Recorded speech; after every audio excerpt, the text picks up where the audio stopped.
बच्चों, कैसे हो आप लोग। फिर एक नया दिन, एक नई सुबह। कल मैंने जो आपको पढ़ाया था, मुझे उम्मीद है आपने उसे पढ़ा है। और अब हम अपने नए लेक्चर की ओर बढ़ते हैं, लेक्चर नंबर 2। और आज जो हमें पढ़ना है वो है कैरेक्टरिस्टिक्स के बारे में। हम पढ़ेंगे मैनेजमेंट के फीचर्स क्या हैं, मैनेजमेंट के कैरेक्टरिस्टिक्स क्या हैं। तो पहले तो क्या है, इसको याद रखने का एक तरीका बनाते हैं, ठीक है। GDPIMCG, ऐसे याद करेंगे इसको। जी से गोल ओरिएंटेड, गोल ओरिएंटेड।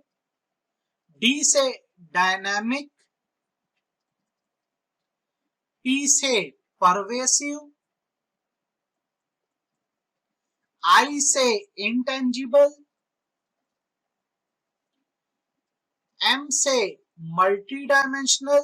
ये मल्टी डायमेंशनल वाला बहुत इजी वो है ना, इंपॉर्टेंट है, इसको अच्छे से करना, ठीक है। सी से कंटिन्यूअस।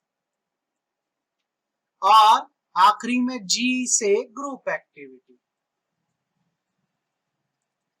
तो ये आपको ऐसे याद हो जाएगा, एकदम इजी है। देखो, GDPIMCG, ये आपको याद हो जाएगा।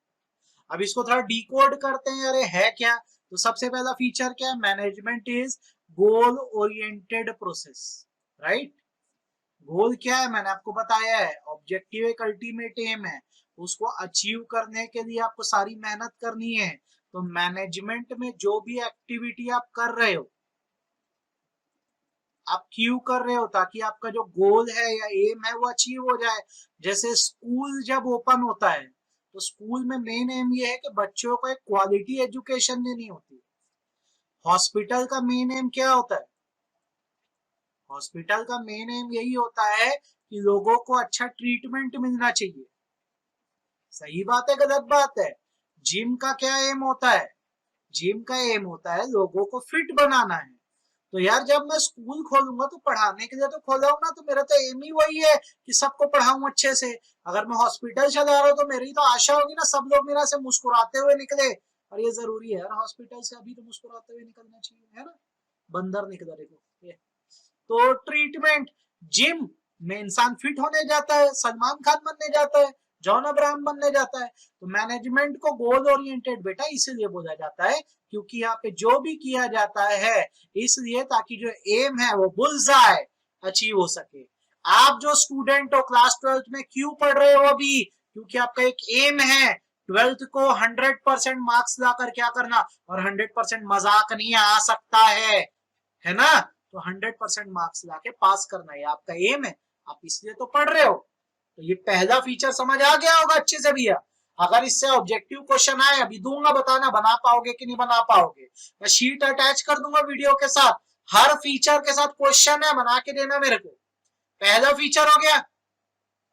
दूसरा फीचर डायनामिक। मैनेजमेंट एक डायनामिक फंक्शन है। फंक्शन बोलो, फीचर बोलो, एक बात है। डायनामिक मतलब चेंजेस अकॉर्डिंग टू सिचुएशन, ठीक। एक एग्जांपल देते हैं, हम सब फ्रेंड्स हैं, क्रिकेट खेलने के लिए इकट्ठा हुए।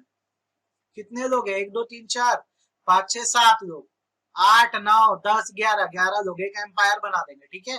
क्रिकेट खेलने इकट्ठा हुए। हमारा आज ये में बढ़िया क्रिकेट खेलेंगे, लेकिन हुआ क्या, बारिश होना चालू हो गई, रेन होना चालू हो गई।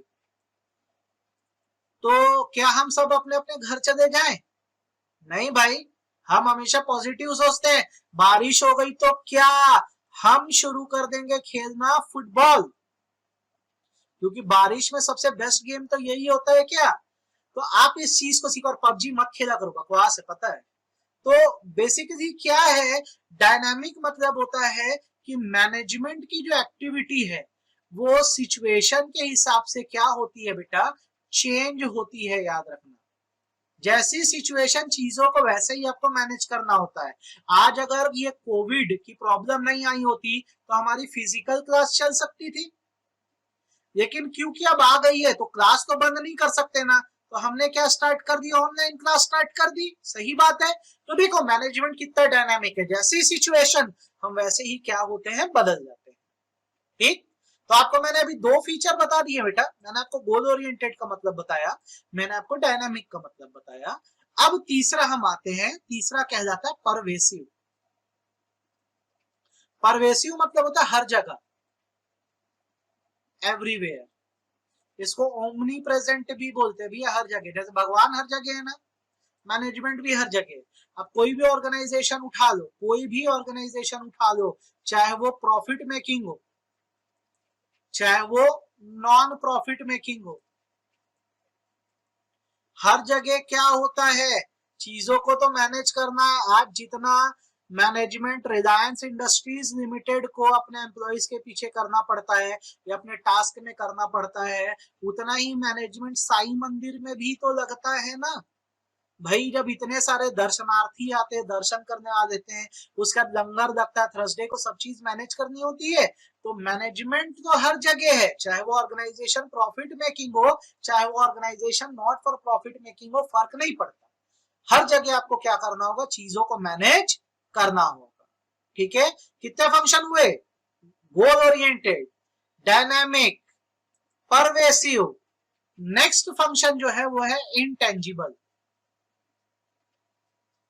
इंटेंजिबल मतलब होता है कैन बी फेल्ट, महसूस कर सकते हो, but can not be seen. बेटा मैनेजमेंट को आज तक कोई छू और देख नहीं सका है, हम मैनेजमेंट को फील करते हैं। आप एक रेस्टोरेंट जाते हो, अगर आपको सर्विस फास्ट हो जाती है तो आप बोलते हो कि वहां का मैनेजमेंट अच्छा है, गुड। और अगर आपको सर्विस लेट होती है तो आप ही वो पर्सन हो जो बोलते हो कि मैनेजमेंट बहुत खराब है, यार ये जगह अच्छी नहीं है। आप जब किसी का इंटरनेट यूज करते हो, किसी का मतलब किसी टेलीकॉम कंपनी का, अगर नेट स्पीड अच्छी है तो आप बोलोगे कंपनी इज गुड, मतलब कंपनी का मैनेजमेंट इतना प्यारा है कि नेट की स्पीड अच्छी चल रही है। और अगर नेट की स्पीड स्लो चलेगी, नेट स्पीड अगर स्लो है, तो आप ही वो पर्सन होगे जो बोलोगे क्या घटिया कंपनी है यार, कैसा काम होता है। तो क्या होता है, मैनेजमेंट में जो एक्टिविटीज हो रही है हम उसको छू और देख नहीं सकते, सिर्फ महसूस कर सकते हैं। अगर हमारे मन मुताबिक अच्छा काम चलेगा तो हम बोलेंगे मैनेजमेंट जबरदस्त है, और हमारे हिसाब से काम नहीं चलेगा तो हम बोलेंगे मैनेजमेंट बड़ा खराब है ना। नेक्स्ट, ये जो मैं बता रहा हूं वो बहुत इंपॉर्टेंट है, तो इसको अच्छे से करना। ये है मल्टी डायमेंशनल। मल्टी डायमेंशनल को मल्टी लेयर भी बोल सकते हो आप, इसको मल्टी स्टेज भी बोल सकते हो। और ये बोलता है कि मैनेजमेंट बच्चों का खेल नहीं है। इसका मतलब ये है कि मैनेजमेंट करने के कई लेयर्स या कई स्टेज हैं। सबसे पहले तो आपको बेटा वर्क को मैनेज करना होता है, मतलब समझाता हूं। फिर वर्क से जुड़े लोगों को मैनेज करना होता है।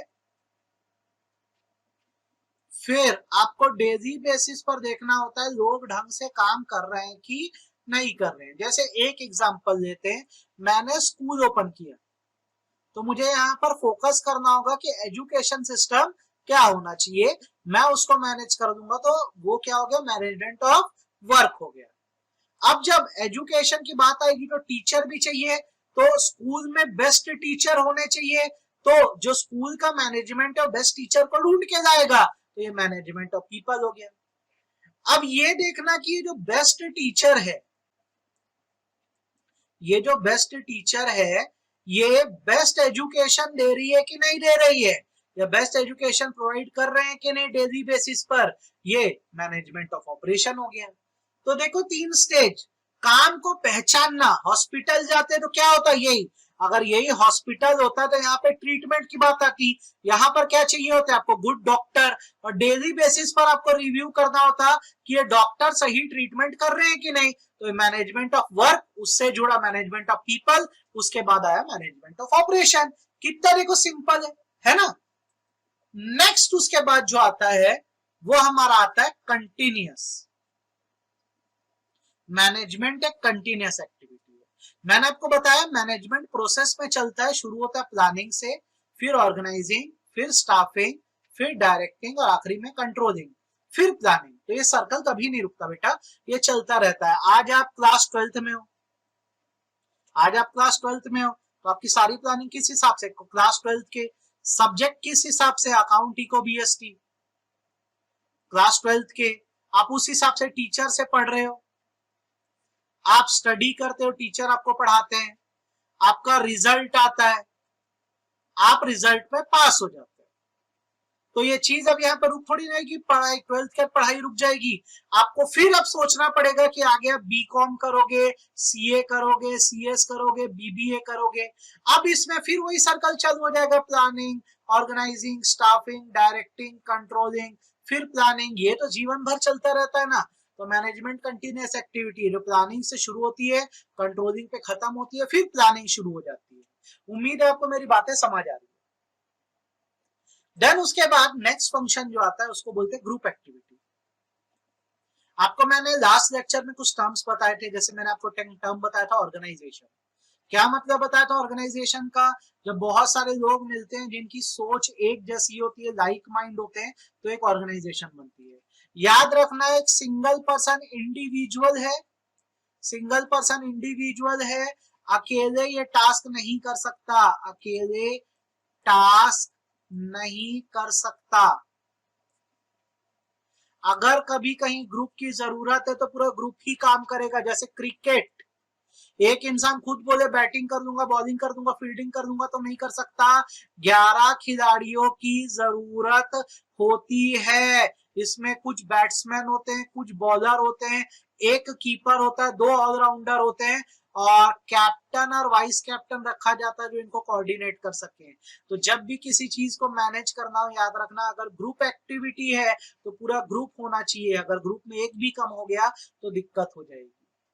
तो यहाँ पर मैंने आपको क्या किया, आज के लेक्चर में सारे फीचर समझा दिए। क्वेश्चन शीट भेज रहा हूं, क्या करना, वैल्यू बेस समझना, उससे कैसे बनते हैं, सॉल्व करके मुझे बताना, फिर मैं आपको बताऊंगा सही तरीका क्या है। आपका दिन शुभ हो, भगवान आपका भला करे।